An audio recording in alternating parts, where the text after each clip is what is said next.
Herzlich willkommen zu Alltagdeutsch Podcast. Hallo zusammen, schön, dass ihr wieder dabei seid. Heute ist Tag 168. Und unser Thema heute ist Naturkatastrophen. Genau. Ein sehr wichtiges Thema. Wir lernen 15 wichtige Wörter für den Alltag. Und bevor wir mit den Wörtern anfangen, haben wir heute etwas ganz Spezielles für euch. Heute zeigen wir euch eine sehr effektive Methode, um eure Aussprache zu verbessern, und zwar Shadowing. Richtig, beim Shadowing sprecht ihr fast gleichzeitig mit dem Sprecher. Hier sind 3 einfache Schritte. Schritt 1, zuhören. Hört zuerst nur zu. Achtet auf die Aussprache, die Betonung und die Pausen. Denkt nicht an Grammatik, hört nur den Klang. Ja, und dann kommt Schritt 2, mitsprechen. Jetzt sprecht ihr mit. Versucht genauso zu sprechen wie der Sprecher. Achtet auf Tempo, Stimme und Gefühl. Genau. Und Schritt 3, aufnehmen. Nehmt euch selbst auf, vergleicht eure Stimme mit dem Original. So erkennt ihr eure Fehler und könnt euch verbessern. Wichtiger Hinweis dazu, bitte lest nicht nur still mit. Shadowing funktioniert nur, wenn ihr laut sprecht. Euer Mund muss die Bewegungen trainieren. Absolut. Macht also aktiv mit. Und bleibt bis zum Ende, dort hört ihr unsere Mini-Story, in der wir alle 15 Wörter benutzen. Darauf freue ich mich schon.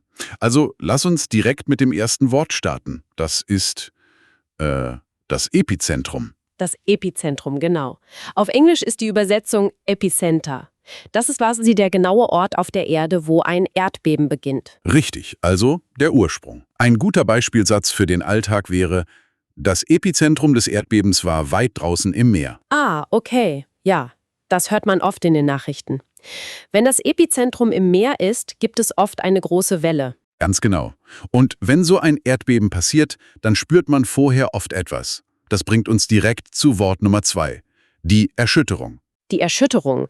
Auf Englisch heißt das Tremor oder Vibration. Das bedeutet einfach, dass der Boden stark wackelt oder zittert. Ja, das ist dieses unheimliche Gefühl, wenn alles vibriert.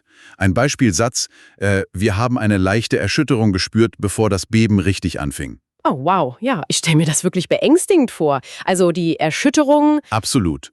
Und wenn so ein Naturereignis passiert, ist es oft sehr groß. Dafür nutzen wir unser drittes Wort. Das ist ein Adjektiv, nämlich gewaltig. Gewaltig. Die englische Übersetzung für gewaltig ist massive oder auch powerful. Es bedeutet, dass etwas sehr, sehr groß, stark oder intensiv ist. Genau, das Wort kommt ja von die Gewalt, also eine sehr starke Kraft. Man kann zum Beispiel sagen, der Sturm gestern Nacht war wirklich gewaltig. Ja, oder eine gewaltige Welle kam auf den Strand zu. Das kann man auch gut für Shadowing üben. Der Sturm war gewaltig. Super Beispiel. Aber Naturkatastrophen sind ja nicht immer schnell und laut. Manchmal sind sie ganz langsam und leise. Und das ist unser viertes Wort, die Dürre. Ah, die Dürre. Auf Englisch Drought. Das ist ein Substantiv. Eine Dürre ist eine sehr lange Zeit, in der es absolut gar keinen Regen gibt. Richtig. Es ist wochenlang oder monatelang heiß und trocken. Der Beispielsatz dazu: Die Landwirte haben Probleme wegen der langen Dürren. Das ist wirklich schlimm, weil dann die ganzen Pflanzen sterben. Also die Dürre ist extrem gefährlich für die Natur. Ja, das ist eine ganz andere Art von Katastrophe. Wenn wir jetzt auf die Folgen von solchen Ereignissen schauen, brauchen wir unser fünftes Wort, das Ausmaß. Das Ausmaß. Auf Englisch sagt man extent oder scale. Das beschreibt, wie groß oder wie schlimm ein Schaden am Ende ist. Genau, man misst sozusagen die Größe des Problems. Man sieht oft im Fernsehen Reporter, die sagen: Das Ausmaß der Zerstörung ist enorm. Ja, das volle Ausmaß sieht man oft erst ein paar Tage später. Also wenn das Wasser weg ist oder der Sturm vorbei ist. Richtig. Und um dieses Ausmaß zu beschreiben, nutzt man oft ein ganz bestimmtes Adjektiv. Unser sechstes Wort ist verheerend. Verheerend, ja. Das ist ein sehr starkes Wort. Die englische Übersetzung für verheerend ist devastating. Es bedeutet, dass etwas extrem viel kaputt gemacht hat. Es ist ein wirklich trauriges Wort. Man sagt zum Beispiel, das Erdbeben hatte verheerende Folgen für die Stadt. Verheerende Folgen, genau. Das solltet ihr euch gut merken. Das hört man sehr oft in den deutschen Nachrichten. Und bevor wir jetzt zu den nächsten Wörtern kommen, wollen wir euch kurz etwas Wichtiges sagen. Genau. Wenn euch unser Podcast beim Deutschlernen hilft, dann abonniert gern unseren Kanal und gebt uns einen Daumen nach oben. Das hilft uns wirklich sehr, noch mehr tolle Videos und Podcasts für euch zu machen. Also, Daumen nach oben nicht vergessen. Und jetzt machen wir weiter mit Wort Nummer 7. Das ist ein Verb, nämlich einstürzen. Einstürzen. Auf Englisch bedeutet das to collapse. Wichtig bei Verben, wir lernen auch immer die Perfektform. Das Perfekt von einstürzen ist eingestürzt. Genau, mit sein. Ist eingestürzt. Das passiert, wenn ein Gebäude oder eine Brücke kaputt geht und nach unten fällt. Ein guter Beispielsatz, das alte Haus in der Innenstadt ist beim Erdbeben eingestürzt. Oh wow. Ja, das ist gefährlich. Und warum stürzen Dinge ein? Das bringt uns zu Wort 8. Instabil. Instabil ist ein Adjektiv und die englische Übersetzung ist unstable. Wenn etwas instabil ist, dann steht es nicht mehr fest und sicher. Es wackelt oder kann leicht fallen. Zum Beispiel nach einem großen Sturm. Da kann man sagen, der Boden hier am Berg ist sehr instabil. Ja, genau. Oder das Gebäude ist instabil, man darf nicht mehr hineingehen. Richtig. Unser 9. Wort hat viel mit Wasser zu tun. Es ist das Verb überschwemmen. Überschwemmen. Auf Englisch to flood. Und die Perfektform von überschwemmen ist hat überschwemmt. Hat überschwemmt. Das bedeutet, dass viel zu viel Wasser auf dem Land oder in den Straßen der Stadt ist. Alles ist voller Wasser. Ja, ein Beispielsatz für den Alltag. Der starke Regen hat die ganze Straße überschwemmt. Da muss man dann mit dem Boot fahren, statt mit dem Auto. Und wenn ein Haus überschwemmt ist, dann kommen wir zu Wort Nummer 10, unbewohnbar. Unbewohnbar, das ist wieder ein Adjektiv. Die englische Übersetzung ist uninhabitable. Also, man kann dort nicht mehr wohnen. Genau. In dem Wort steckt ja bewohnen drin. Wenn etwas unbewohnbar ist, ist das Haus so kaputt oder so nass, dass Menschen nicht mehr darin schlafen oder leben können. Ein sehr trauriger Zustand.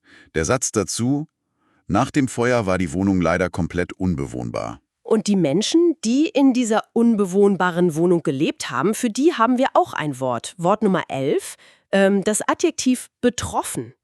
Betroffen. Auf Englisch affected. Wenn Menschen von einer Katastrophe oder einem großen Problem getroffen wurden, dann sind sie betroffen. Ja, das ist ein ganz wichtiges Wort in der Zeitung. Zum Beispiel: Viele Familien sind von der großen Dürre betroffen. Richtig, sie haben die Probleme in ihrem eigenen Leben. Jetzt haben wir viel über die Katastrophe selbst gesprochen. Lass uns jetzt schauen, was die Menschen dagegen tun. Ja, das ist der wichtige letzte Teil unserer Liste. Wort Nummer 12 ist ein Verb warnen. Warnen. Auf Englisch to warn. Das Perfekt von warnen ist hat gewarnt. Hat gewarnt, genau. Warnen bedeutet, jemandem vorher zu sagen, hey, da kommt eine Gefahr, pass auf. Die Meteorologen machen das jeden Tag. Ein Beispielsatz: Die Polizei hat die Menschen vor dem starken Sturm gewarnt. Das ist so wichtig, weil man sich dann vorbereiten kann. Und manchmal reicht warnen nicht, dann muss man Wort Nummer 13 machen. Evakuieren. Evakuieren, ja. Auf Englisch to evacuate.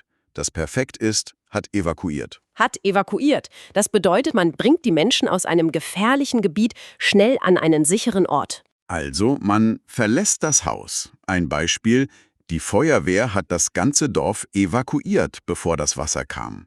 Zum Glück gibt es Leute, die dabei helfen. Das führt uns zu Wort 14. Das ist wieder ein Verb, leisten. In unserem Fall Hilfe leisten. Hilfe leisten. Auf Englisch to provide aid. Das Perfekt ist hat geleistet. Also hat Hilfe geleistet. Das klingt ein bisschen offizieller als einfach nur helfen. Es bedeutet, dass Gruppen oder Länder anderen aktiv und organisiert helfen. Genau. Ein schöner Satz dazu: Das Nachbarland hat nach dem Erdbeben sofort Hilfe geleistet. Sie haben Wasser und Medizin geschickt. Das zeigt, dass die Menschen zusammenhalten. Und jetzt unser letztes Wort, Wort 15, das ist für mich vielleicht das wichtigste Wort. Die Vorsorge. Die Vorsorge. Auf Englisch Precaution oder Provision. Das ist ein Substantiv. Es bedeutet, dass man schon etwas tut, bevor das Problem überhaupt passiert. Also man kauft zum Beispiel extra Wasser oder man baut Dämme, damit das Wasser nicht in die Stadt kommt. Richtig. Der Beispielsatz ist: Eine gute Vorsorge ist bei Unwettern extrem wichtig. Ja, absolut. Wenn man gute Vorsorge hat, dann hat man Taschenlampen und Essen zu Hause, wenn der Strom ausfällt. Genau, so ist es. So, das waren unsere 15 Wörter. Und jetzt wird es spannend. Oh ja, jetzt kommt unsere Mini-Story. Bleibt unbedingt dran. Wir haben alle 15 Wörter in eine ganz kurze Geschichte gepackt. Hört genau zu, ob ihr sie alle entdeckt. Die Geschichte dauert nicht lange. Lass uns zusammen erzählen. Ich fange mal an. Also, es geht um Familie Müller. Letzten Sommer gab es in der Region eine monatelange Dürre. Der Boden war hart und trocken. Dann kam der Herbst. Die Behörden haben im Radio vor einem extremen Unwetter gewarnt. Familie Müller habe zum Glück eine gute Vorsorge getroffen und Taschenlampen sowie Wasser im Keller gelagert. Doch dann spürten sie nachts plötzlich eine starke Erschütterung. Das war ein gewaltiges Gewitter. Und das Epizentrum war genau über ihrer kleinen Stadt. Das Ausmaß des Regens war verheerend. In nur 2 Stunden hat der kleine Fluss die komplette Straße überschwemmt. Der Boden am Berg hinter ihrem Haus wurde extrem instabil. Eine alte Scheune vom Nachbarn ist durch den Wind sogar komplett eingestürzt. Weil das Wasser schnell in die Wohnzimmer lief, wurden einige Häuser in der Nachbarschaft leider unbewohnbar. Mitten in der Nacht musste die Feuerwehr anrücken und die Straße evakuieren. Die Müllers und andere betroffenen Familien wurden in einer großen Turnhalle in Sicherheit gebracht. Am nächsten Morgen kamen viele Helfer aus anderen Städten, die sofort medizinische Hilfe geleistet haben. Ende der Geschichte. Da waren sie. Alle 15 Wörter. Vom Epizentrum bis zur Hilfeleisten. Ich hoffe, ihr habt alle Wörter erkannt. Ihr könnt die Story gerne noch einmal zurückspulen und mit Shadowing üben. Genau. Schreibt eigene Sätze mit den neuen Wörtern in die Kommentare.